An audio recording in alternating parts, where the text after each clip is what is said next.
I have a really nice crop on our Phoenix trees. That's a terrific mango that I'm excited we'll have. Our dot trees, like I mentioned, one of my favorite mangoes. I can't wait to have a nice crop on our dots. And there's certainly others. Some of our orange sherbets are doing well. So all the really exciting varieties that happen to have a nice crop on them, that's what I'm excited for, because that's a chance to really blow people away when they try sometimes a good mango for the first time in their lives.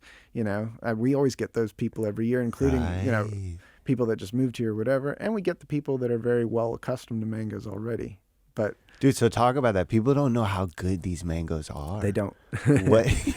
Like, Alex, your product is just like, it's insane. Well, it's really remarkable because so many people still have not had a good one. And if they've had a mango, and a lot of people in the United States haven't, and in the West in general. Why is that? What do you think? I mean, like, one thing, the geographic area they can be grown in is so small relative to the rest of the country, right? It's pretty much restricted to Florida and parts of Southern California, and then some crazy people in Arizona and Texas that are trying to do it too. But otherwise, they're off limits to the rest of the country.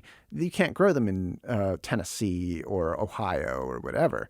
So, there's not like an abundant local supply of these things for everybody outside of Florida and or Hawaii.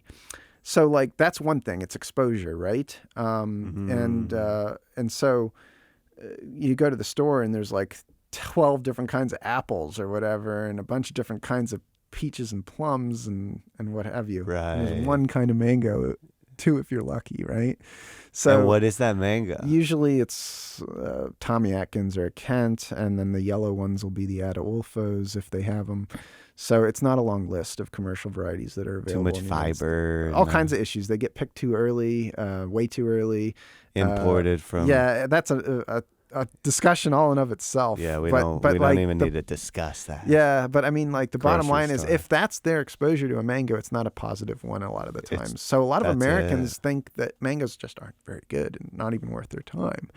And having never tried like a locally grown one in Florida, so if even for those like folks, the pinnacle, when it's like the pinnacle, mangoes. Yeah, they're like, wow. If we get somebody that's never had a good one before, it can be a life-changing experience for them, right? So.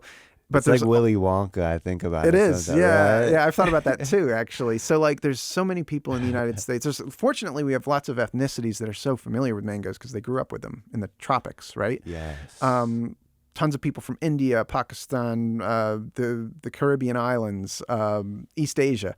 They know mangoes. They grew up with them. They're in the fabric of their lives, right? But not for Americans. So Americans require exposure. They require education. And Westerners in general, that's true. And it's true. That's what you're doing. That's what we're doing. So if we want mangoes to really take off, we have to teach people about them. And you want to see Florida mangoes available in like the grocery store in New Jersey or something like that if you really want to see their popularity explode. So I love that vision of the future. Yeah. We're in the garden. It's existential.